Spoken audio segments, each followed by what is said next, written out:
자, 오늘은 123페이지 제한물권이죠. 지상권이 나오고요. 지상권은 중요합니다. 작년에는 이상하게 이 지상권이 출제가 안 됐어요. 안 된 거는 뭐 특이한 애고 일반적으로 법정 지상권에서 한 문제 반드시 내고요. 나머지 3문제 한 2문 정도 출제되고 있는데 처음에 이제 지상권의 개념이 중요하죠. 그죠? 지상권. 일단 지상권에 대해서는 항상 머릿속에 떠나지 말아야 될 생각이 타인의 토지 사용권이라는 점이죠. 그래서 남의 땅을 쓸 수 있는 권리고요. 지상권의 객체는 토지입니다. 그래서 우리가 지상권을 공부하거나 문제 풀 때 자꾸 이거를 건물에 대한 이렇게 오래간만이세요. 저보지 안 오셨죠? 그죠? 왜 이렇게 오래간만이시냐고. 네. 아닌데 몇 주 안 오셨는데, 그죠? 그래요? 제가 잘못 받았나? 몇 주 안 오셨는데. 아무튼 안 오시면 막 궁금해 죽겠어. 도대체 공부를 하고 계시는지 아니면 무슨 일이 생겼는지. 근데 항상 이게 시작을 했으니까 끝을 봐야죠. 그죠? 끝을 봐야 되고, 절대로 결석하지 마시고, 이렇게 여름이 되고, 이때가 이제 제일 힘들어요. 그러니까 제가 이렇게 강의를 해보면 6월에서 이제 7월로 넘어가는 시기가 굉장히 힘들어요. 심리적으로. 왜냐하면은 시작할 때는 이렇게 자신감도 있고 해보자 이러는데 6월 달쯤 되면 뭔가 이제 어떻게 막 해결이 돼야 되고 막 점수도 막 70점 막 이렇게 막 때리고 막 이래야 되는데 아직도 변함없이 그대로고 그대로고 막 그러다 보니까는 저는 그렇게 생각해요. 이러다 보니까 이제 어떤 일이 발생하냐면 2차를 포기하는 일이 발생해요. 그죠? 그래서 제가 전에 봄에도 이런 말씀 드렸어요. 2차 과목은 좀 미리미리 하셔야 된다. 봄에. 왜냐하면 2차 과목을 어느 정도 손을 안 대고 여름이 되면 갑자기 막막해지면서 된 게 하나도 없고 공부한 거 하나도 없고 뭐 이러면서 쫓기면서 2차를 포기하게 되고요. 그러면 이제 공부하는 기간이 뭐죠? 2년으로 넘어간다. 뭐 이렇게 말씀드렸던 기억이 나는데 포기하지 마세요.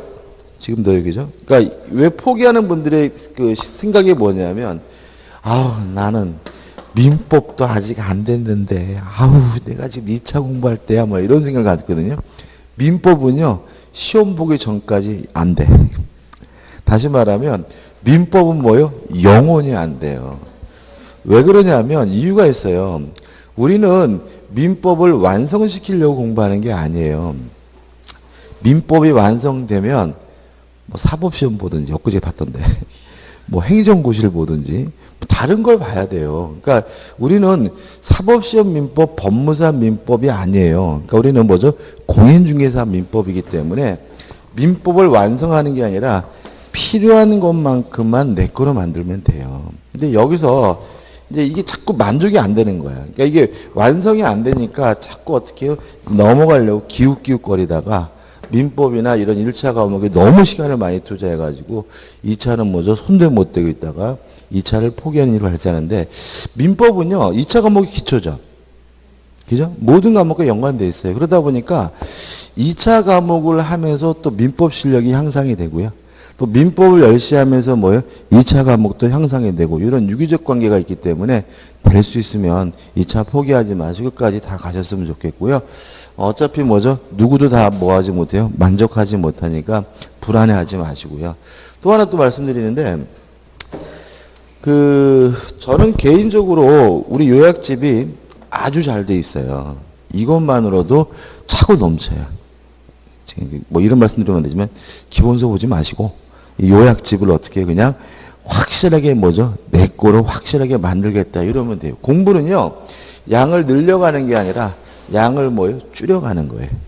줄여가야지. 양을 늘려가면은 이것저것 다양하게 하다가 해결 하나도 안 되고요. 공부 결론이 안 납니다. 그래서 양을 줄여가는 거니까 다른 거 하지 마시고 그냥 요약집 이거 확실하게 내 거로 만들고요.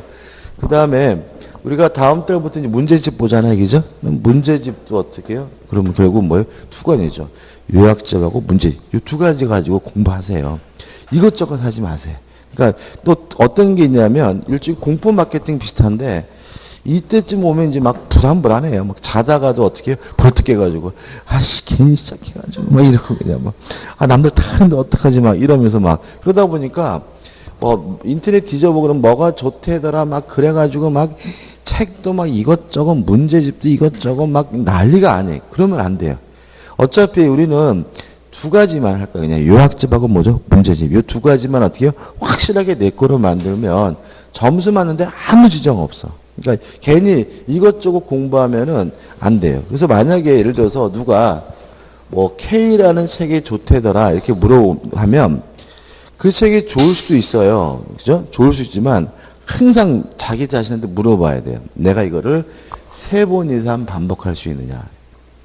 무슨 규제든. 왜 그러냐면은 우리는 한 번 보고 모르잖아. 그러니까 최소한 그 내용을 알려면 몇 번은 봐야 돼요? 3번은 봐야 되는데 한 번만 봤다. 그럼 그 시간 논 거예요.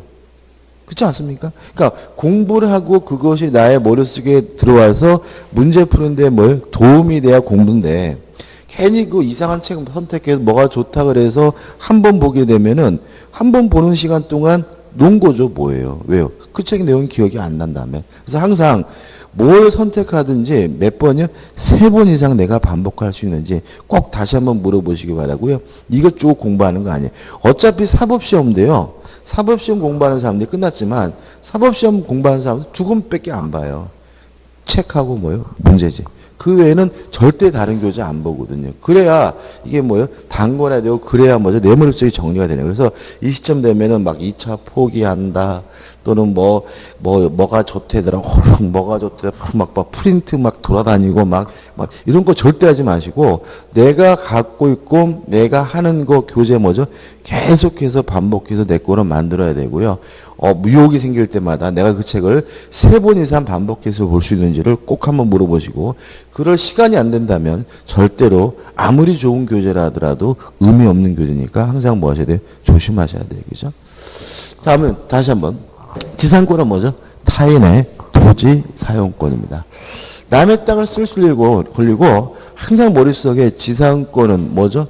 토지가 객체다. 그래서 문제를 풀거나 판례를 읽을 때 자꾸 지상권을 건물에 대한 권리로 자꾸 쫓아가는 경우가 있어요. 그러지 마시고요.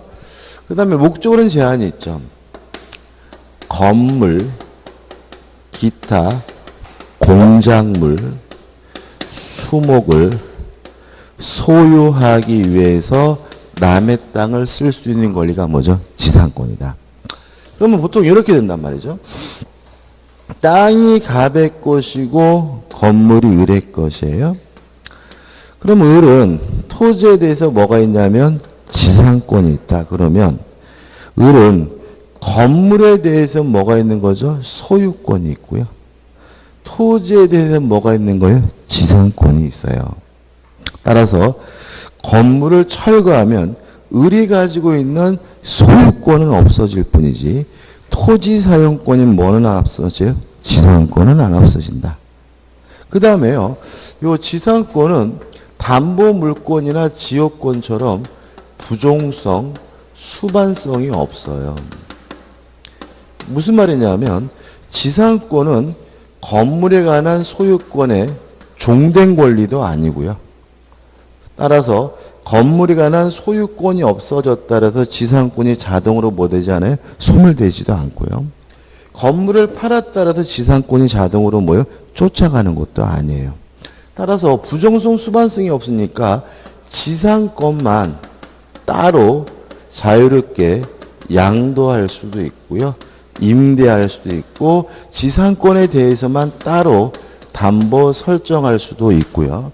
이러한 지상권자의 이러한 양도, 임대, 담보할 수 있는 자유는 절대적으로 보장이 되죠. 강행 규정이기 때문에 특약으로서도 뭐 할 수 없죠? 배제할 수가 없어요. 그럼 이런 질문은 어떨까요? 건물의 소유자만이 지상권을 가질 수 있다. X일까요? Y일까요? X라는 얘기죠. 왜냐하면 지상권만 따로 양도할 수 있거든요. 그러면 요 지상권만 을이 병에게 뭐 할 수 있어요? 팔 수가 있어요. 그러면 건물의 소유자는 누구예요? 을이고 병은 뭐예요? 지상권자가 되겠죠. 다시 말하면 지상권은 자유롭게 따로 양도할 수 있고 임대할 수 있고 담보 설정할 수 있다는 말에서 지상권자는 건물의 소유자가 아닌 사람도 뭘 가질 수 있어요? 지상권을 가질 수 있다는 논리가 발생하는 거죠. 이해되시죠? 이 부분에 굉장히 시험이 잘 내요. 왜 그런 거죠? 왜냐면 지상권을 자꾸 이거를 건물에 대한 권리를 이해하시고 건물에 종속됐다라고 생각하셔가지고 이걸 오해하시기 때문에 은근히 뭐죠? 잘 냅니다. 개념이고. 그 다음에 두 번째로 이 개념과 관련돼서 항상 머릿속에 또 반드시 기억해야 될 것이 뭐냐면 지상권은 원칙적으로 무상이라는 점이죠. 뒤에서 배울 법정 지상권도 마찬가지예요. 지상권도 원칙이 뭐예요? 무상이에요. 그 다음에요, 이 지상권은 왜 우리가 생각하는 것과 의미가 달라지냐면, 우리가 자생적으로 만들어진 제도가 아니라 독일에서 만들어진 제도가 그냥 수입된 거거든요. 번역된 거거든요.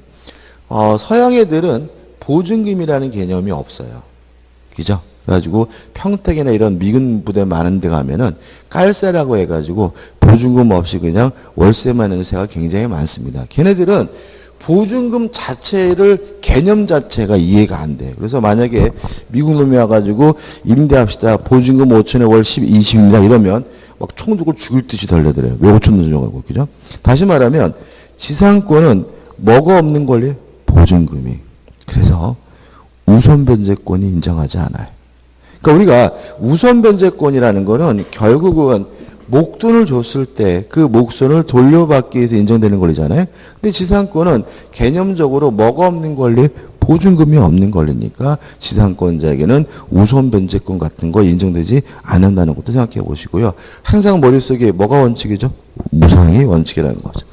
따라서 무상이 원칙이기 때문에 결국은 치료를 지급하기로 하는 특약이 존재해야 치료를 달라고 청구하는 것이 가능해요. 과거에는 여기서 시험 문제 잘 나왔어요. 지금 잘 안 내는데. 그래서 밑도 끝도 없이 치료를 청구할 수 있다 그러면 뭐예요? X예요. 그러니까 무상이 원칙이기 때문에 치료를 뭐예요? 지급하기로 하는 뭐가 있어야 돼요? 특약이 있어야 되죠. 또 치료 지급에 관한 특약이 있어야 증액을 청구하는 것도 뭐예요? 가능해요. 왜요? 원칙이 무상이니까요. 자, 이런 판례입니다. 자, 땅이 갑의 것이고 건물이 을의 것이에요. 근데 을이 토지에 대해서 뭐가 있냐면 지상권이 있는데 지료를 주기로 한 특약을 안 했어요. 그랬는데도 법원에다가 청구했더니 무상이 원칙이므로 지료 지급에 관한 특약이 없다면 지료를 뭐 할 수 없어요? 청구할 수 없다라고 판사가 얘기하는 거죠. 그랬더니 이 사람이 그러는 거죠. 그러면 원래 지상권을 설정할 때는 지료가 0원이었는데 빵원이었는데 지금은 수년이 지났고 경제사정 등이 변동됐기 때문에 0원일 수는 없다. 그래서 증액을 청구한 거죠. 연 500은 받아야 되겠다라고 했더니 안 된다.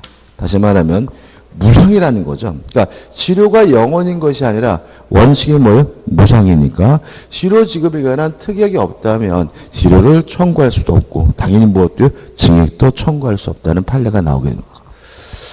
그 다음에 치료 지급에 관한 특약이 있어야 2년치의 치료를 지급하지 않았다는 이유로 소멸 청구가 가능해지는 거죠. 왜요? 원칙이 뭐예요? 무상이니까요. 근데 마지막으로 원칙이 무상이기 때문에 치료 지급에 관한 특약을 가지고 제3자에게 대항하기 위해서는 치료 지급에 관한 뭐가 필요하냐면 등기가 필요하다는 얘기죠. 다시 말하면 원칙이 뭐예요? 무상이니까 등기하지 않으면 제3자 입장에서는 뭐란 얘기죠? 무상이란 얘기죠. 자, 이런 얘기입니다. 갑이 땅 주인이고요. 을이 건물 주인인데 을이 토지에 대해서 지상권이 있는데 지료를 지급하기로 뭘 했냐면 특약을 했어요. 예를 들어서 1년에 1,000만 원씩 주기로 했어요. 그리고 나서 을이 요 건물을 병에게 양도했고요. 또 지상권도 병에게 뭘 했어요? 양도를 했어요. 이랬을 때 갑은 요 지료를 달라고 병에게 뭐 할 수 없어요? 청구할 수 없다는 거죠. 원칙이 뭐예요? 무상이니까 요 병과 같은 제3자에게 지료 지급에 관한 특약을 가지고 뭐예요? 대항하려면 뭐가 필요한 거죠? 등기가. 그래서 만약에 이러한 특약을 등기하지 않았다면 병에게도 뭐예요? 무상인 거니까 병에게 지료를 청구할 수도 없고요.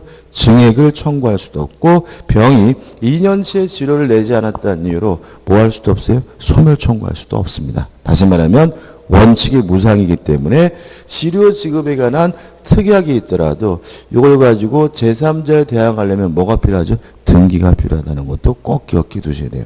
항상 시험 문제는 왠지 이상해 보이는 곳에서 출제가 되는 거니까 유의하시기 바랍니다. 그 다음에 이제 지상권에서 따로 정리해야 될 것이 뭐죠? 존속기간이죠. 지상권의 존속기간에서 첫째, 채장기간입니다. 채장기간은 무제한입니다. 무제한이기 때문에 우리 판례는 영구무한으로 지상권 설정하는 것이 가능하다는 게 판례예요. 일단 이거는 어떤 판례냐면 우리 좀 이따 구분지상권 공부하겠지만 구분지상권이 뭐죠? 땅속의 특정층, 공중의 특정층에다 설정하는 것이 뭐죠? 구분지상권이잖아요. 구분지상권을 왜 만들었죠? 지하철 공사하면서, 그죠? 그래가지고 서울에서 80년대 초반에 지하철 공사하면서 뭐죠? 구분지상권 설정했어요, 그죠? 그럼 생각해 보자고요. 서울시하고 땅 주인하고 구분지상권 설정을 했어요. 예를 들어서 1983년이라고 가정을 해볼게요. 근데 서울시가 바보가 아닌 다음에 뭐라고 했겠어요? 영구무한이라고 했겠죠. 그죠? 그죠? 근데 땅 주인의 입장에서 뭐죠? 그러자고 어떻게 계약을 했는데 몇 년이 지났어요? 30년이 지났어요. 그럼 몇 년이죠? 2013년이 되겠죠. 따라서 최근 들어서 이 영구무한으로 설정한 지상권 설정 계약은 무효다라는 소송들이 뭐죠? 급증하고 있어요. 시기가 지금 딱 30년이 돼가잖아요. 그죠?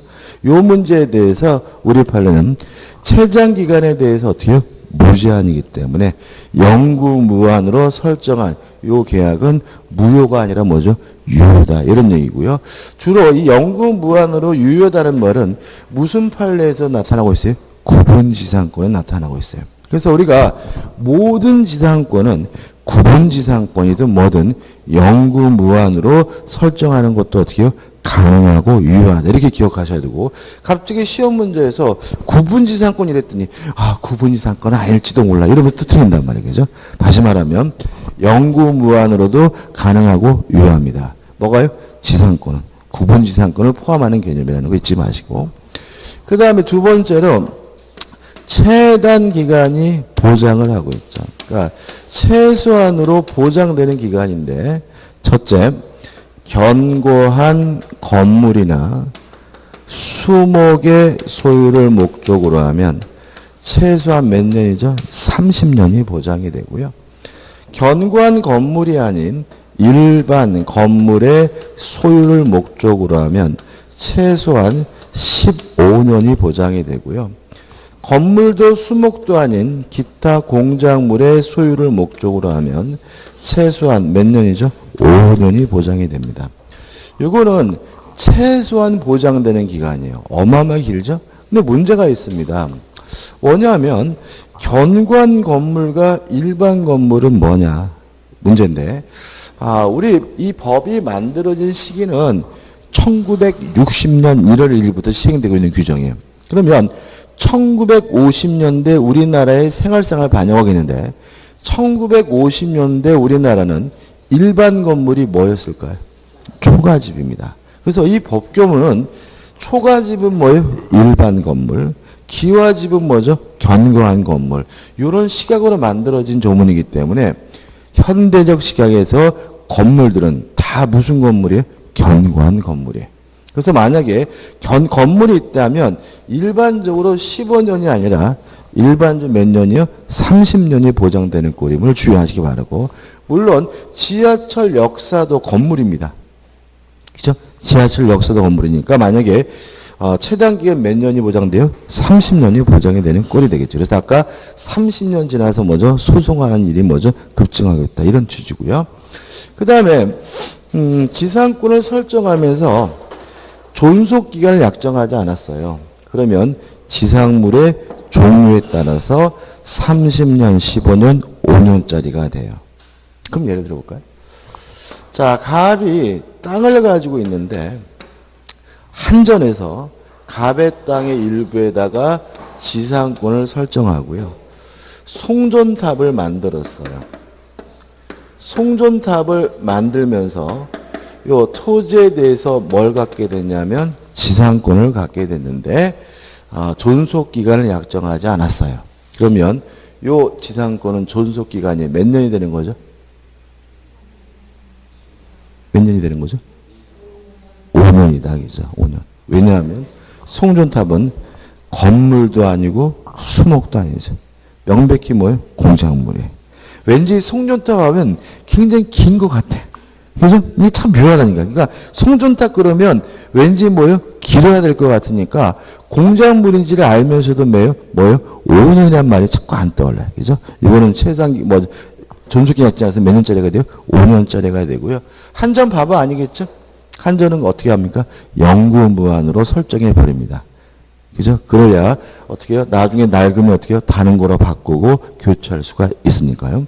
그 다음에 마지막으로 존속기간도 약정하지 않고 지상물의 종류도 정하지 않았다면 그때는 중간층에 몇 년이 되죠? 15년이 됩니다. 아무튼 정리해보면 최단기간이 보장이 되는데 견고한 건물이나 수목의 소유를 목적으로 하면 30년, 일반 건물의 소유를 목적으로 하면 15년, 기타 공작물은 5년이 보장이 되고요. 존속기간을 약정하지 않으면 지상물의 종류에 따라서 30년, 15년, 5년이 결정이 되고요. 다만 존속기간도 약정하지 않았고 지상물의 종류도 정하지 않았으면 중간층이 몇 년이 되죠? 15년이 됩니다. 그 다음에 마지막으로 정리할 것은 뭐냐면 지상권의 소멸이죠.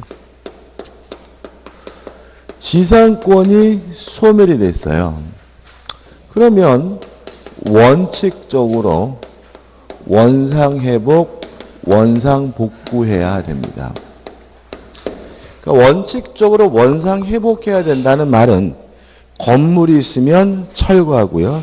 수목이 있으면 그 수목을 제거해야 되는 것이 뭐예요? 원칙이라는 거죠. 다만 지상권 설정자가 보니까 멀쩡한 건물을 때려 부시는 것이 아까워 보여요. 그러면 건물 소유자인 지상권자에게 야 그거 때려 부시니 나한테 팔아라. 뭐 할 수 있냐면 지상물 매수를 청구할 수가 있고요. 지상권자 입장에서는 굳이 안 팔 이유 없는 거죠. 따라서 정당한 이유가 없는 한 거부하지 못한다. 뭐가 되죠? 형성권이 됩니다. 항상 이렇게 해야 되느냐? 아니라는 거죠. 여러 가지 소멸사유 중에서 한 가지 소멸사유, 존속 기간이 만료됐다는 사유로 소멸된 경우만은 원상회복할 필요가 없습니다. 이때는 한 번 더 합시다. 갱신을 청구할 수가 있고요. 그 갱신 청구에 대해서 지상권 설정자가 싫다라고 거부한다면 이제는 지상권자가 내 건물을 사라는 의미에서 뭘 청구하게 되죠? 지상물 매수를 청구하게 되고 이것도 형성권이기 때문에 땅 주인이 뭐 하지 못해요? 거부하지 못합니다. 여기서 이제 문제가 되는 것은 뭐냐면 이것도 원칙과 예외를 뒤바꿔서 이해하세요. 그러다 보니까 또 문제 풀 때 자꾸 틀리고 왜 민법은 답이 이랬다 저랬다라고 하냐고 항의를 하세요. 다시 말하면 원칙이 뭐냐면 건물 때려 부시는 것이 원칙이에요. 소멸사유가 여러 가지가 있겠죠. 혼동될 수도 있고 포기할 수도 있고 소멸시에 걸릴 수도 있고 토지가 멸시될 수도 있고 여러 가지 소멸사유가 있는 거예요. 그런 소멸사유 중에 단 한 가지 사유, 존속기간이 만료됐다는 사유로 소멸된 경우만 예외적으로 뭐 할 수 있어요? 갱신 청구할 수 있고, 갱신 청구했다가 거부당해야지만 지상권자가 내 건물 사라는 의미에서 뭘 청구할 수 있어요? 지상물 매수를 청구할 수가 있어요. 이것도 원칙과 예외를 뭐 하지 마세요? 뒤바꾸지 마세요. 이해되시죠? 그죠? 다시 한 번 말씀드리면 지상권자가 내 건물 사라는 의미에서 지상물 매수를 청구하는 것은 예외이기 때문에 특별한 요건이 필요합니다. 첫째, 존속기간의 만료로 뭐가 돼야 돼요? 소멸해야 돼요. 다른 사유로 소멸하면 뭐죠? 원상회복해야 됩니다. 두 번째, 갱신 청구했다가 뭘 당했어야 돼요? 거부당했어야 돼요. 따라서 존속기간의 만료로 소멸됐더라도 바로 지상물 매수를 청구할 수는 없다는 것까지 기억하시면 되겠죠. 여기까지 우리가 문제를 풀기 위해서 일반 지상권에 대한 기본적인 내용이고 확실하게 뭐 하셔야 돼요? 숙지하시고 이해하셔야 돼요. 그럼 교재 볼게요. 자, 123페이지 보시면 지상권의 의의가 나오죠. 1번 토지사용권이다. 3번 따라서 지상물이 멸실해도 건물이 철거돼도 지상권은 뭐 되지 않아요? 소멸하지 않는다. 왜요? 토지사용권이니까. 2번 지상권에 성립해가지고 1번 법률행위인데 설정계약과 등기를 함으로써 지상권이 성립되는데 흔하지는 않고요. 근데 문제가 뭐냐면 이 나대지 저당권이 나와요. 자, 이건 뭐냐면 담보지상권이라는 게 최근에 대두되고 있습니다. 담보지상권. 이거 제가 봤을 때 이것도 새로운 간섭상의 물건으로 보여요. 제 개인적인 생각은.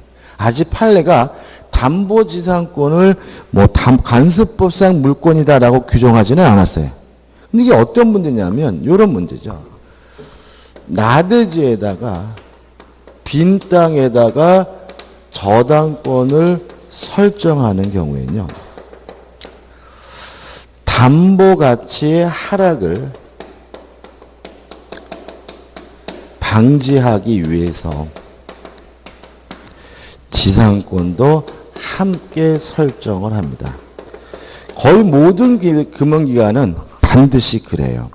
자, 왜 그러냐면 나대지에다가 저당권을 설정해내고 대출을 내줬는데 만약에 땅 주인이 그 땅에다가 건물을 신축하게 되면 담보가치가 하락해요. 그래서 건물을 못 짓게 하려고 함께 뭘 설정해? 지상권을 설정합니다. 반드시 그래요. 근데 이 지상권은 왜 설정하는 거냐면 은행이 그 땅을 사용하려고 설정하는 게 아니에요. 담보가치 하락을 뭐예요? 방지하기 위해서 설정하는 것이니까 우리 판례는 특별히 이런 걸 뭐라 그러냐면 담보지상권이라고 해요. 따라서 어차피 사용 수익하지 않고 그냥 건물만 못 짓게 하려고 하는 용도이기 때문에 만약에 채권이 소멸하게 되면 돈을 갚으면 저당권뿐만 아니라 담보저당권도 자동으로 뭐하게 돼요? 소멸된다는 특징을 갖게 돼요. 이해되셨죠? 규제 한번 읽어볼까요? 2. 나대지의 저당권을 설정하면서 저당권의 담보가치 하락을 위하여가 아니겠죠. 하락을 방지하기 위하겠죠. 그죠? 하락을 방지하기 위하여 저당 토지상의 지상권을 설정하는 경우 이게 뭐죠? 관행적으로 아주 뿌리 빅습니다. 저당권의 피담보 채권이 소멸하면 지상권도 효력을 어떻게 해요? 잃습니다. 그래서 이런 걸 특별히 우리 판례는 뭐라고 하고 있습니까? 담보 지상권이라고 하고 있고요. 아직 우리 판례가 관습법상 물권이란 말은 쓰고는 있지는 않지만 관습법상 물권이 새롭게 하나 더 생긴 것으로 보입니다. 그 다음에 넘겨보시면은 법률의 규정에 의해서 법정지상권이 발생할 수가 있는데요. 가장 중요한 것은 법정지상권인데 요 법정지상 좀 이따 자세히 할 거고 3번 지상권의 존속기간 해가지고 1. 최단기간이 보장되어 있죠. 이것이 또 나와 있고 2번 존속기간을 정하지 않았다면 지상물의 종류에 따라서 30년, 15년, 5년이 되고요. 또 지상물의 종류도 정하지 않았다면 중간층이 뭐죠? 15년이 됩니다. 3번 지상권에 갱신해가지고 1번 갱신할 수 있고요. 2번 지상권자의 갱신청구권과 매수청구권입니다. 그래서 법조문이 나와 있는데 다시 말씀드리지만 요 지상권자의 갱신청구는 언제 합니까? 존속기간이 만료됐다는 사유로 해야 된다. 왜냐하면 다른 사유로 소멸하면 뭘 해야 돼요? 원상회복해야 되고요. 우측에 보시면 법적 성질과 효력해가지고 뭐죠? 토지사용권이다. 1번. 필요비 상환 청구할 수 없겠죠. 왜 그렇죠? 물권은 직접 지배권이고 스스로 알아서 뭘 해야 돼요? 사용 수익해야 되죠. 따라서 지상권, 지역권, 전세권과 같은 용익물권은 필요비 상환은 뭐 하지 못해요? 청구하지 못하고요.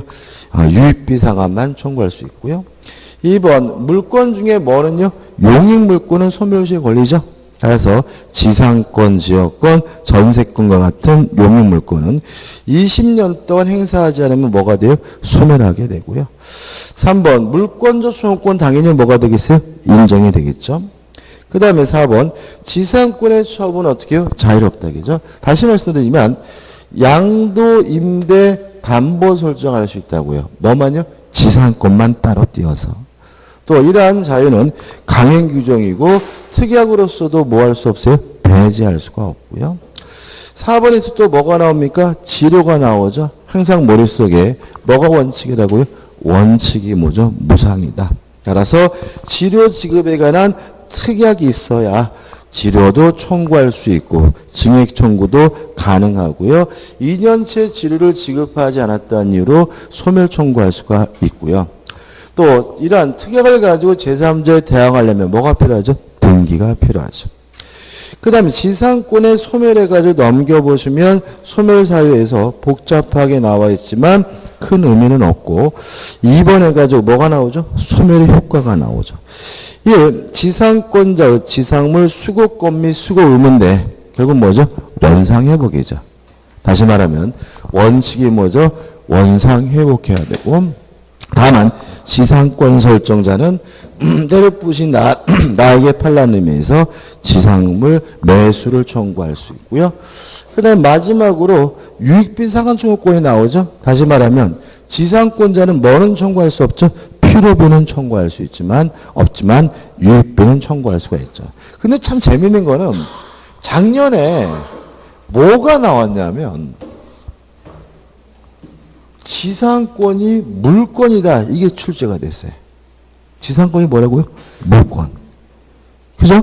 당연한 거잖아요? 근데 싹 틀렸어요. 왜 그런 거예요? 그냥 지상권이 물권이다라고 그냥 당연히 하고 지나간 거거든요. 그래서 어떤 거죠? 이런 거죠. 갑이 A라는 토지에 을에게 뭘 설정해 줬어요? 지상권을 설정해 줬고요.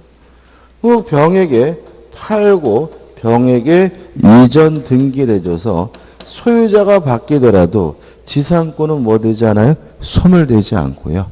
지상권자는 병에게 뭐 할 수 있어요? 대항할 수 있죠. 왜요? 지상권은 물권이고 모든 사람이 주장할 수 있는 뭐예요? 절도권이. 너무 쉽죠? 이것도 틀리시더라고. 왜요? 지상권이 물권이라는 기본적인 생각에 대해서 한 번도 생각을 안 해본 거예요. 그러니까 당연히 그냥 넘어가다 보니까 갑자기 지상권이 설정된 토지가 양도가 되더라도 새로운 소유자의 지상권자는 대항할 수 없다라는 말이 뭐죠? 왠지 뭐죠? 맞는 것 같고 막 이래서 틀린 경우가 있으니까 조심하시 말고. 아무튼 지상권은 뭐죠? 물권입니다. 땅 주인이 바뀌더라도 지상권자는 뭐 할 수 있죠? 대항할 수 있다는 거 잊지 마셔야 되겠죠.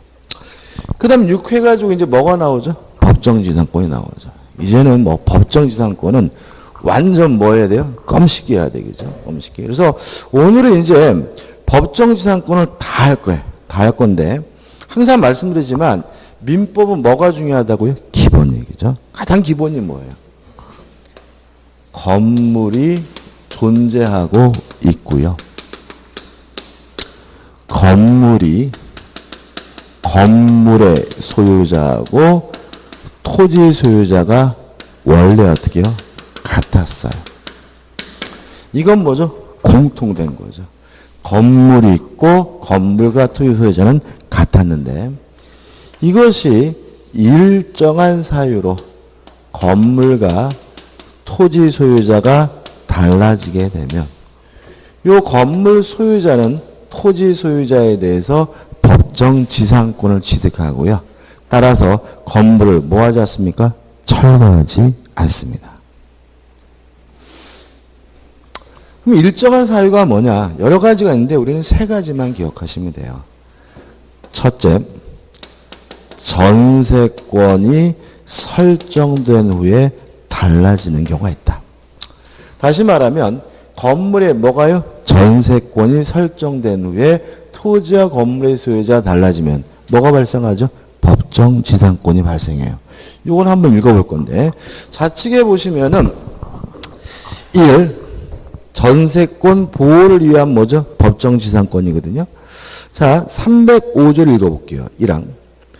대지의 건물이 동일한 소유자에 속한 경우에까지 끊으면 무슨 말이죠?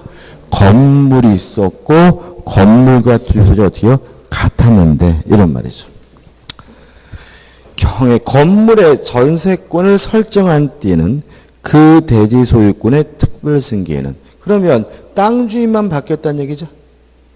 그죠? 땅 주인만 바뀌었으니까 건물과 토지 소유자가 어떻게 해요? 달라지게 된 거죠.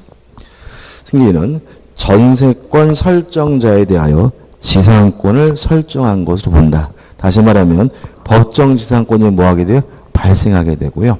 여기서 주의할 점은 한 가지. 전세권 설정자예요. 시험이 어떻게 나오냐면 전세권자로 바꿔서 내요. 이 부분은 생각 안 하시면 지나쳐요. 그래서 만약에 전세권이 나왔고 요 내용이 나오면 반드시 전세권 설정자인지 전세권자인지를 뭐 하셔야 돼요? 확인하셔야 돼요. 왜 전세권자라 그러면 X가 되는 거죠? 지상권이라는 것은 건물 등을 소유하기 위해서 남의 땅을 쓸 수 있는 권리예요. 따라서 지상권을 취득하는 사람은 원칙적으로 건물의 소유자여야 해요. 건물의 소유자인 누가요? 전세권 설정자가 취득하는 거죠. 그래서 전세권이 설정된 후에 달라지게 된 경우는 한 가지만 법정 지상권을 취득하는 사람이 누구라고요? 건물의 소유자인 누구에 대해 전세권 설정자에 되고 전세권자다 그럼 뭐가 돼요? X가 되는 거죠. 끝. 이게 하나 끝난 거죠. 두 번째는 저당권 실행으로 달라질 수가 있어요. 자, 건물이 있었고 건물과 토지 소유 어떻게 해요? 같았는데 저당권 실행으로 달라지면 뭐가 발생합니까? 법정 지상권이 발생해요. 여기는 한 가지만 주의하시면 돼요. 건물이 있어야 되거든요.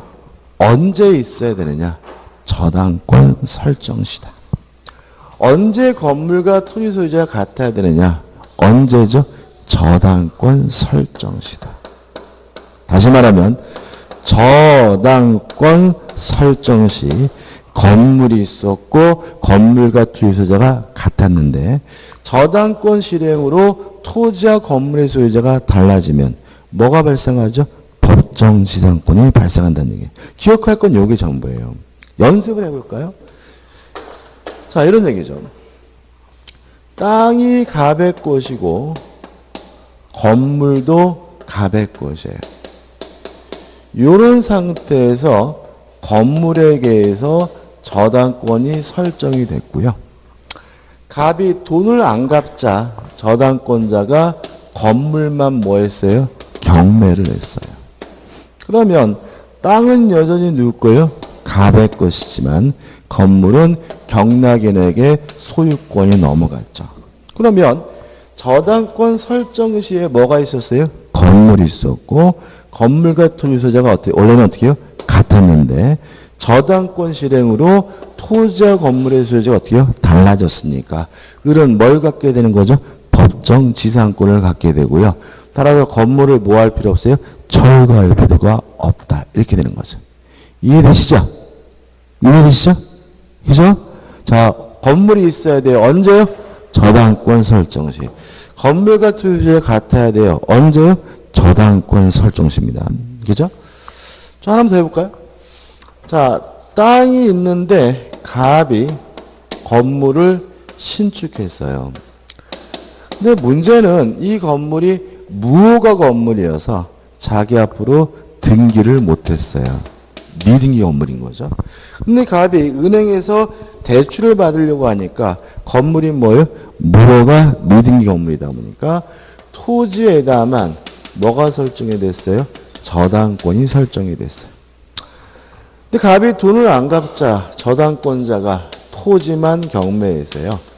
을이 경락을 받았고 건물은 누구 거예요? 갑 건데 요 갑의 건물은 무허가 미등기예요. 이때 갑이 법정지상권을 취득해요? 못해요? 한다. 왜냐하면 저당권 설정 시 건물이 있기만 하면 돼요. 무허가든 미등기든 불법이든 그런 건 뭐 하잖아요? 고려하지 않아요. 이해되시죠? 지금 계속해서 저당권 설정 시 뭐가 있어야 돼요? 건물이 있으면 된다. 무허가든 미등기는 뭐 하지 않아요? 고려하지 않는다. 이해되시죠? 그죠? 자, 두 번째를 해볼게요. 세 번째, 좀 까다로워집니다. 근데 이거는 외우는 게 아니라 논리를 이해하는 거예요. 자, 땅이 갑의 것이고요. 건물이 갑의 것인데, 이런 상태에서 토지에다만 저당권이 설정이 됐어요. 이게 순서입니다. 첫 번째. 그리고 나서 갑이 건물만 팔았어요. 건물만 팔고 건물만 이전 등기를 해줘서 땅은 여전히 갑의 것이지만 건물은 을의 것으로 바뀌었어요. 바로 설명드릴 건데, 그러면 매매할 당시 건물이 있었고 건물과 토지 소재가 같았다가 뭐가 됐어요? 달라졌으니까 을은 뭘 취득하게 되냐면 관습법상 법정 지상권을 취득하게 돼요. 설명드릴 겁니다. 자, 이런 상태에서 토지 저당권자가 돈을 못 받았다는 이유로 토지를 뭐 했어요? 경매했어요. 그래서 병이 경락을 받았고 건물은 여전히 을의 것이. 이랬을 때 첫째, 토지가 경매됐을 때 을이 가지고 있던 관습법상 법정지상권은 소멸이 될까요? 안 될까요? 그럼 이제 뭐가 떠올라야 돼요? 자, 경매가 됐을 때 소멸 여부를 판단하는 기준. 첫째, 모든 저당권은 무조건 뭐가 돼요? 소멸된다. 두 번째, 용익권의 소멸 여부는 최우선순위 저당권과 비교한다. 세 번째, 유치권은 경매가 되더라도 뭐 되지 않아요? 소멸되지 않는다. 이게 떠올라야지, 그죠? 자, 그럼 다시 한번. 지금, 을이 가지고 있던 요 간습법상 법정지상권은 요 토지 저당권제 경매로 인해서 소멸돼요, 안 돼요? 이게 참 어렵습니다. 그죠? 소멸된다는 거죠. 그러니까 이게 알아요. 그러니까 모든 용익권의 소멸 여부는 최우선순위 저당권과 비교하고요. 지상권은 뭐에 대한 권리예요? 토지에 대한 권리죠. 그죠? 그죠? 그러면 이 토지에 뭐가 빨라요? 저당권이 있었고 나중에 뭐예요? 관습법상 법정지상권이잖아요. 얘 늦잖아요. 그죠? 근데 이게 자꾸 안 나오는 이유가 뭐예요? 왠지 법정지상권은 다를 것 같아. 아니라, 그죠? 모든 용익권은 누구하고 비교해서요? 최우선순위 저당권과 비교해서요. 걔보다 늦으면 무조건 뭐가 되는 거예요? 소멸되는 거예요. 제가 순서라 그랬잖아요. 1, 2. 왜 적었겠어요? 얘가 늦어요. 얘보다. 그러니까 무조건 뭐가 돼야 돼요? 소멸이 돼야 돼요. 동의하시죠? 동의하시죠? 자, 그럼 원래 가지고 있던 법정지상권은 뭐가 됐어요? 소멸됐어요. 그러면 혹시 을이죠? 새롭게 저당권 실행에 의한 법정지상권을 새롭게 취득하는 건 아닐까요? 취득할까요? 취득하지 못할까요? 자, 건물이 있어야 돼요. 언제? 저당권 설정 시. 있었나요? 저당권 설정할 때 건물이 있었네요. 토지와 건물의 소유가 같았어야 돼요. 언제요? 저당권 설정 시. 같았나요? 같았죠. 따라서 새롭게 법정지상권을 뭐예요? 취득해요. 그래서 을은 원래 가지고 있던 관습상의 법정지상권은 뭐가 돼요? 소멸되지만 새롭게 저당권 실행으로 뭘 갖게 돼요? 법정지상권을 다시 갖기 때문에 건물을 뭐 할 필요는 없어요? 철거할 필요는 없고요. 지금 제가 드린 말씀은 뭘 말씀하고 있냐면 토지와 건물의 소유자가 같아야 돼요. 언제? 저당권 설정 시. 다시 말하면 저당권을 설정할 때 토지와 건물의 소유자가 같았다면 경매가 될 때 저당권이 실행될 때 달라도 뭐예요? 상관이 없는 거예요. 이해되시죠? 그죠? 좀 까다롭죠? 그죠? 여기까지입니다. 그죠? 다 한 거죠. 그 다음에 이제 우측에 보시면 이제 뭐가 나오냐면 법정지상권의 효과가 나오는데 일단 일반 지상권과 같아요. 같은데 우리가 조심할 것은 뭐냐면 이것도 무상의 원칙이라는 점이에요. 그래서 치료 지급에 관한 약정이나 법원의 결정이 없다면 법정지상권도 뭘 청구하지 못해요? 치료를 청구할 수 없다는 거 잊지 마시기 바라고요.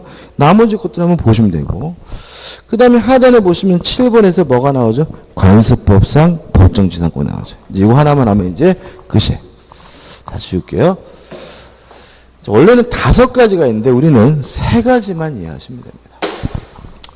자, 건물이 있었고 건물과 토지가 어떻게요? 같았는데 세 번째 매매 기타 사유로 토지와 건물의 소유자가 달라지면 뭐가 발생하죠? 관습법상 법정지상권이 발생해요. 아까 말씀드린 것처럼 땅도 갑의 것이고 건물도 어떻게 해요? 갑의 것인데 건물만 팔고 건물만 등기해줘서 토지와 건물의 소유자가 달라지면 을은 뭘 갖게 되는 거죠? 관습법상 법정지상권을 갖게 되는 거죠. 그죠? 그래서 대표적인 것이 이제 매매예요. 근데 매매인데 문제는 기타 사유죠. 기타 사유가 뭐가 있느냐? 이거는 나머지 개념이기 때문에 외울 수가 없어요. 그래서 우리는 뭘 기억할 거냐면 기타 사유 중에서 제외되는 거, 안 되는 걸 기억할 거란 말이죠. 첫째, 환지 처분으로 토지와 건물의 소유자가 달라지게 된 경우에는 제외 관습법상 법정지상권이 뭐하지 않습니까? 발생하지 않습니다. 두 번째, 원인행위의 실효입니다. 여기서 실효라는 말은 뭘 말하는 거죠? 무효, 취소, 해제, 해지 다 포함하는 거죠. 그죠? 다시 말하면 왜 토지와 건물 소유가 달라졌냐면 무효를 해서 취소를 해서 해지를 해서 토지와 건물의 소유자가 달라지게 된 경우는 관습법상 법정지상권이 뭐하잖아요? 발생하지 않아요. 꼭 기억해 두시고. 그 다음에 이제 토지가 공유인 경우입니다. 토지가 공유인 경우에는 원칙적으로 법정지상권이 발생하지 않는다. 그래서 만약에 문제를 풀어보는데 뭐 토지가 공유 어쩌고 저쩌고 나오면 법정지상권이 발생하지 않는 거예요. 다만 예외가 있는데 공유 토지가 분할됐다는 말이 나오면 그때는 관습법상 법정지상권이 뭐하게 돼요? 발생을 하게 된다. 이 정도만 기억하시면 돼요. 정리해 볼게요. 자, 건물이 있었고 이것도 무효가든 미등기든 상관이 없어요. 건물과 토지 소유자 원래는 같았는데 매매, 기타 사유로 달라지면 뭐가 발생합니까? 관습법상 법정지상권이 발생합니다. 하나만 연습해 볼게요. 갑이 땅을 소유하고 있는데요. 을이 갑으로부터 승낙을 얻어서 갑의 땅의 건물을 신축했어요. 이랬을 때 을에게 관습법상 법정지상권이 발생할까요? 안 할까요? 안 한다기죠. 왜냐하면 모든 법정지상권은 같았다가 달라져야 돼. 갑으로부터 승낙을 얻어서 건물을 지었다는 말은 지을 때부터 토지와 건물의 소유자가 어떻게 해요? 다르기 때문에 법정지상권은 뭐 하잖아요? 발생하지 않아요. 아주 기본적인 겁니다. 그죠? 다 했어요. 그죠? 자, 여기다 이제 우리가 판례라고 해서 여러분들이 외워야 될 게 있어요. 이제 마지막입니다. 이제. 그러니까 이거를 이해하려고 열심히 노력을 해도 문제 풀 때 도움이 안 되더라고요. 그래서 이거는 외우는 게 문제 풀 때 편해요. 판례로 외우는 건데, 첫째, 토지와 건물이 함께 매매됐다. 이런 말이 나오게 되면 아무리 중간 과정이 복잡해도 뭐 건물이 무효가든 미등기든 그런 거 따지지 않고요. 토지와 건물이 함께 매매됐다는 말이 나오면 법정지상권은 성립하지 않는다가 결론이에요. 다시 말하면 일반 지상권도 성립되지 않고요. 관습법상 법정지상권도 뭐 되지 않아요? 성립되지 않아요. 외우자고요. 자, 토지와 건물이 어떻게 해요? 함께 매매됐다. 그러면 법정지상권은 뭐 하지 않습니까? 발생하지 않습니다. 기억하시면 되고.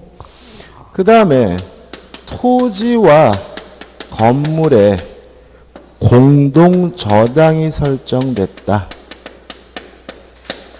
라고 나오면 이것도 어떻게 해요? 법정지상권이 발생하지 않는다가 결론이에요. 중간 과정은 복잡해요. 뭐 공동 저당이 설정됐고 뭐 건물 철거 신축 이런 생각하지 마시고 토지와 건물에 뭐라고요? 공동 저당이 설정됐다. 그러면 결론은 뭐가요? 법정지상권이 발생하지 않는다. 이게 외우는 게 문제 풀 때 더 빨라요. 잊지 마시고 그죠? 다 한 겁니다. 이게 뭐죠? 법정지상권의 전부예요. 다시 한번 정리해 볼게요. 자, 건물이 있으면 됩니다. 무효가든 미등기든 따지지 않습니다. 건물과 토지 소유자가 같았다가 달라져야 됩니다. 첫 번째 달라지게 되는 사유, 전세권 설정 후 달라지면 법정지상권이 발생하는데 주의하실 점은 한 가지다. 법정지상권을 취득하는 사람은 누구예요? 전세권 설정자지. 누구는 아니죠? 전세권자는 아니다. 그 다음에 건물이 있었고 건물과 토지 소유가 같았다가 저당권 실행으로 달라지면 법정지상권이 발생하는데 주의할 점이 한 가지다. 언제 건물이 있어야 돼요? 저당권 설정시. 언제 토지와 건물의 소유가 같아야 돼요? 저당권 설정 시에 같으면 된다. 그렇죠? 그 다음에 매매 기타 사유로 달라지게 되면 법정지상권이 발생하는데 특별히 얘를 뭐라 그러죠?